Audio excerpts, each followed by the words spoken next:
अस्सलाम वालेकुम। आज मई की 24 तारीख है। यहाँ मैनचेस्टर के गिरदनवाह में अभी दर्जा हरारत आहिस्ता आहिस्ता ऊपर जा रहा है। इस वक्त यहाँ पे तकरीबन 24-25 डिग्री सेंटीग्रेड होगा। आज एक नए तरीके से आपको रोशनास कराऊँ। आम हालात में अगर किसी दरख्त का तना 5, 6, 7 इंच मोटा है तो जिस तरह मैंने पिछले दिनों में बार ग्राफ्ट आपको दिखाए हैं उस तरह की सायान पे कटिंग वो बार ग्राफ्ट के लिए मौजू है। लेकिन अगर जहाँ पे आपने पैबंद लगाना है उसकी मोटाई 3/4 इंच या 1 इंच है और आपके पास सायान जो है वो तकरीबन आधा इंच है, तो उससे आप किस तरीके से निपटेंगे। ये एक शाह है जिस पे मैं अभी पैबंद लगाऊंगा। तो सबसे पहले शाह के इस बलाई हिस्से पे एक नया कट लगाएं।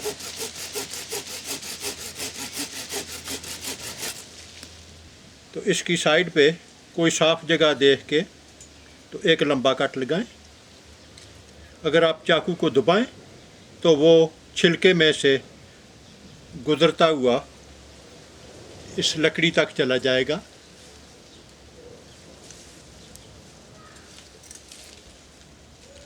अभी ये मैं एक शाह काट के लाया हूँ। तो अगर इसको मैंने सायान के तौर पे इस्तेमाल करना है तो आप देखें कि इन दोनों के साइज़ में ये एक दूसरे के बराबर भी नहीं है। अगर ये दोनों का साइज़ इसके बराबर होता तो मैं वेपेंटंग का तरीका इस्तेमाल कर सकता था, सैडल ग्राफ्ट इस्तेमाल कर सकता। अभी इन हालात में अगर मैं इस पे एक नॉर्मल कट लगाऊं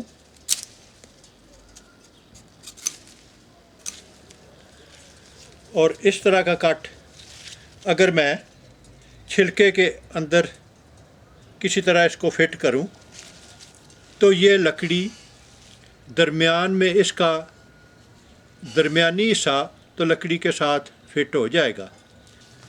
पैबंदकारी के लिए ये छिलके और लकड़ी के दरमियान जो बारीक लाइन है हमें इस किनारे को और इस किनारे को हमने इसके साथ मिलाना है। लकड़ी को लकड़ी के साथ अगर मिलाएं तो वो पैबंद कामयाब नहीं होगा, वो कभी भी जुड़ेगी नहीं। कैम्बियन रूट स्टॉक का, इस शाख का कैम्बियन और सायान का कैम्बियन अगर ये दोनों आपस में मिल जाएं तो फिर आपका पैबंद कामयाब होगा। कैम्बियन क्या है? कैम्बियम जो है वो एक तरफ तो लकड़ी की बैरूनी सतह पे है और दूसरी तरफ वो छिलके की अंदरूनी सतह जो लकड़ी के साथ मिलती है उस पे है। तो हमने इस रूट स्टॉक के कैम्बियन को सायान के कैम्बियन से मिलाना है और अगर आप इस तरह इसको मिलाने की कोशिश करें तो ये दरमियान से तो टच होगी लेकिन साइडों से नहीं। इस तरीके से पैबंद लगाने के लिए आपको इस शाह के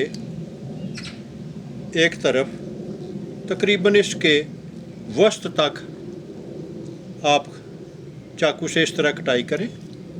फिर चाकू का फल इस शाह के दरमियान में रख के तो इसको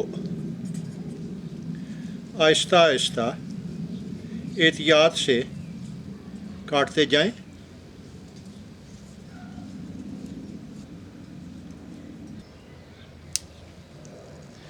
ये अभी मैंने इसमें कटाई की है।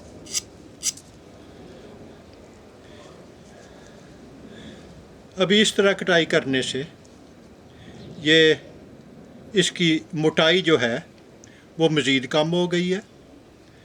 इसके बाद आप इसके दूसरी तरफ एक बैक कट लगा सकते हैं।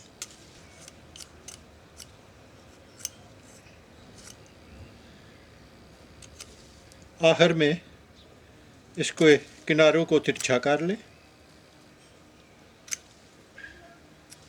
ताकि ये टूटने से बच जाएगी। अभी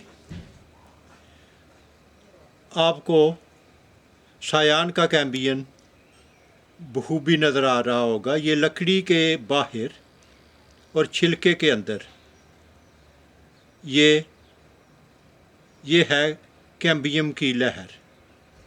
इसी तरह इस तरफ ये दरमियान में लकड़ी है। ये लकड़ी के साथ कभी भी जुड़ेगी नहीं, लेकिन ये इस तरफ, ये साइड और ये बैक कट के पिछली तरफ ये रूट स्टॉक के कैम्बियम से अगर ये मिल जाएं तो ये आपके पैबंद की कामयाबी के लिए ये बेहतरीन होगा। तो अभी मैं ये चम्मच का इस्तेमाल करते हुए थोड़ी सी जगह बनाऊंगा, क्योंकि दरख्त में सैप काफ़ी है, इसलिए छिलका आसानी के साथ इसमें जगह बनती जा रही है। अभी इसको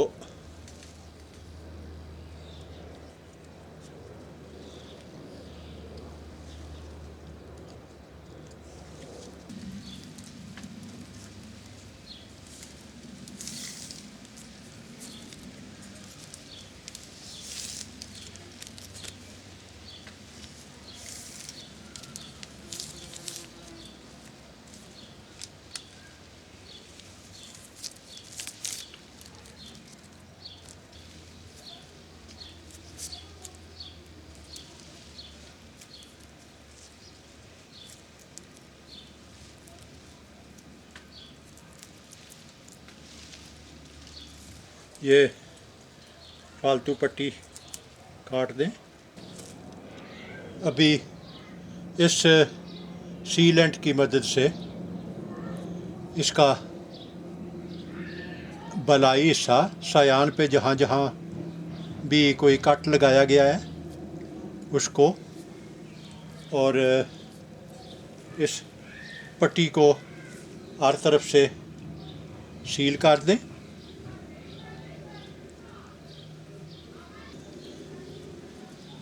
सील करने के बाद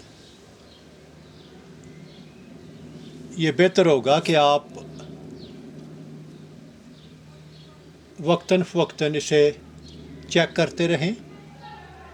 मेरे कुछ पैबंद जो हैं वो सिर्फ़ इस वजह से वो नाकाम हुए हैं। उनकी नशो नुमा शुरू होने के बाद क्या हुआ कि इस सीलेंट में कुछ क्रैक्स नमूदार हुए, जहाँ से पानी अंदर चला गया है, और अगर पानी अंदर चला जाए तो वो आसानी के साथ आपके कामयाब पैवंद को भी नाकाम बना देगा। अभी इस पे मैंने ये आज की तारीख और इस वैरायटी के नाम का लेबल लगा दिया है। इसी दरख्त की दूसरी शाख पे ये पिछले साल अगस्त के आखिर में लगाया गया था और ये अभी आप देख सकते हैं कि इसके शगुफ़े जो हैं वो निकल रहे हैं और इसमें इन शगुफ़ों को भी एक दफ़ा उसी तरह के हालात का सामना करना पड़ा है कि यहाँ सीलेंट जो है वो एक दफ़ा क्रैक हो गया था। तो ये उगने के बाद ऐसा लगता था कि जैसे ये ख़त्म हो रहे हैं। तो मैंने बाद में दोबारा इसको सील किया है और सील होने के बाद कुछ अरसे के बाद ये दोबारा इनकी नशो नुमा शुरू हो गई है। बहरहाल इस चीज़ को ज़हन में रखें कि पैवंद लगाने के बाद वक्तन फ़वक्तन उसे चेक करते रहना, देखते रहना भी उतना ही ज़रूरी है जितना एक अच्छे तरीके से पैवंद लगाना।